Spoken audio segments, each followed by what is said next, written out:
I think the state's role is making sure that we are progressing and consistently maintaining a just and equitable environment.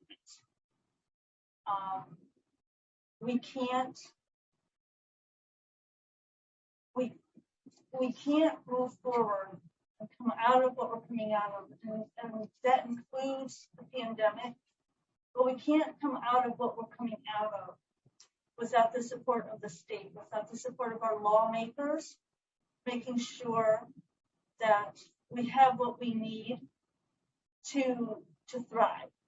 That includes livable wages, housing funding. That includes, providing medical assistance and coverage for those who just cannot afford it, and making it as accessible as possible. The state has a very big part to play, but so do we as individuals and as community coming together. We have to make sure that we put people in there with the same values we have. And my values are, I want everybody in my community, in my state, in this country to thrive. And so that's what I strive for. And I connect with people to help them see the leader in themselves so that they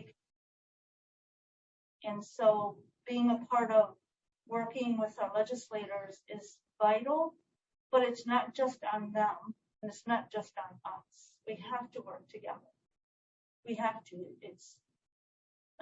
Look where we're at right now, because we're not. So we need to come together and do more of this kind of thing. People like me and Jay sitting at the table, using our voices to let people know that just because we're homeless doesn't mean we're stupid, ignorant, doesn't mean that we don't deserve dignity in a home and a safe neighborhood like you all want. So. My main issue is school curriculum. Stop teaching the kids to do a test. The SATs and all these tests that they do. Tried to tell my granddaughter yesterday, let's work on your checkbook.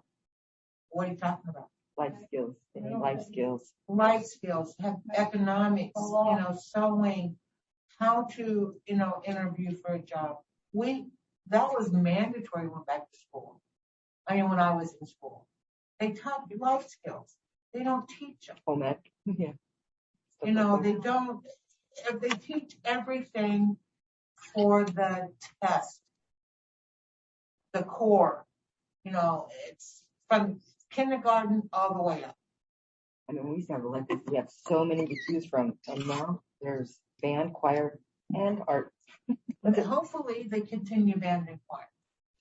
That they don't just, get rid of it, because of budget cuts. And, it's like, I want to do a budget. How do I do a budget? I want to be able to, know that I have these bills that I have to pay and still have money. I'm only 16 years old. It's like, okay, this is what you got to do.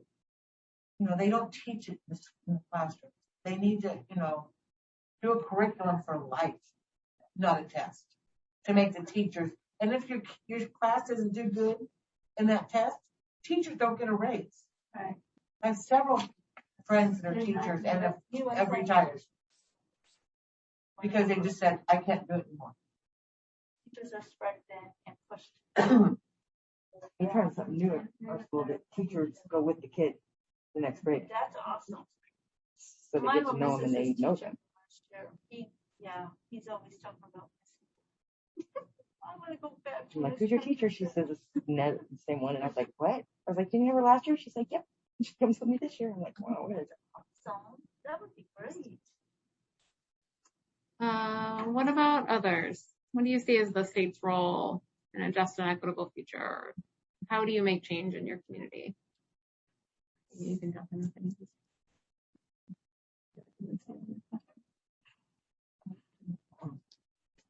These aren't mine, these are these ones. What about the folks on Zoom? I don't know. That's okay. That's okay. Good relationships. Good. I think be more supportive of with people with disabilities. I'm sorry, say that again. Disabilities. Oh, people with disabilities. I wouldn't mind starting small business.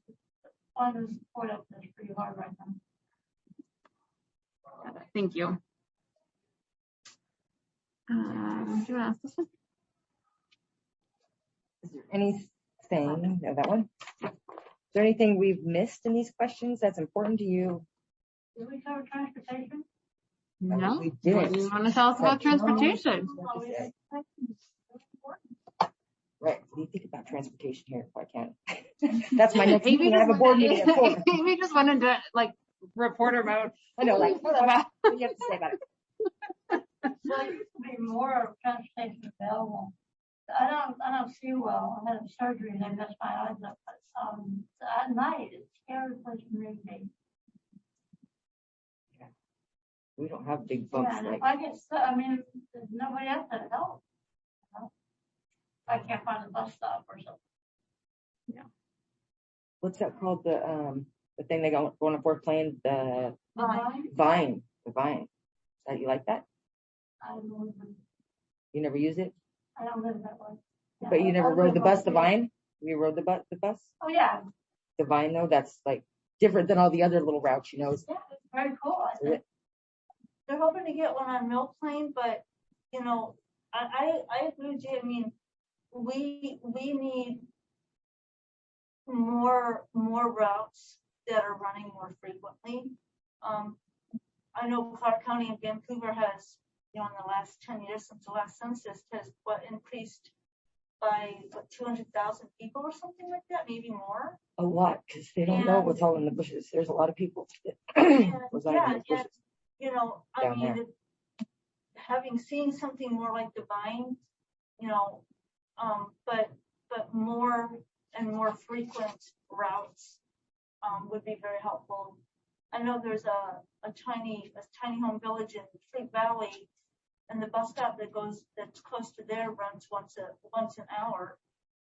You know, and some of these people, you know, who, you know, are going to be living there are going to have work requirements, and if they don't have a job, if they don't have a vehicle, you know, and they have to plan, you know, an hour, I mean, that's a lot, you know, so. More than bus stop for, you know, 55 minutes, you miss that bus, is scary. It's almost like Yes, yeah. people are magnets. Everybody goes south in the morning, goes north in the evening. Everybody goes to Oregon in the morning, to Washington in the evening. It's like incredible amount. You'll be in traffic for hours sometimes. Yeah, definitely, just more frequent, frequently on the roads. And transportation, medical appointments, things like that. Do you ever try the C-Trans, where they'll pick you up from your home? Yeah.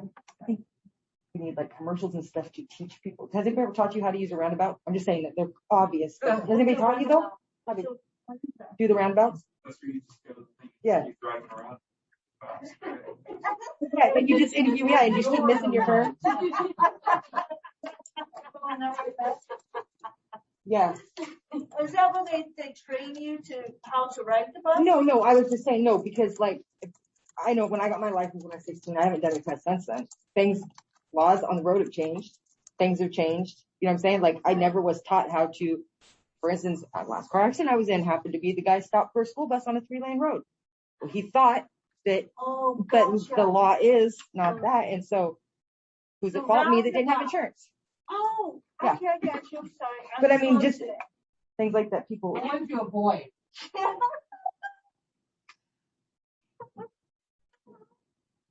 Well, now they're roundabouts on the freeway in Camas. The what? Oh, yeah. There's roundabouts in Camas on the freeway. Yeah. That one, yeah, that's been a dangerous one.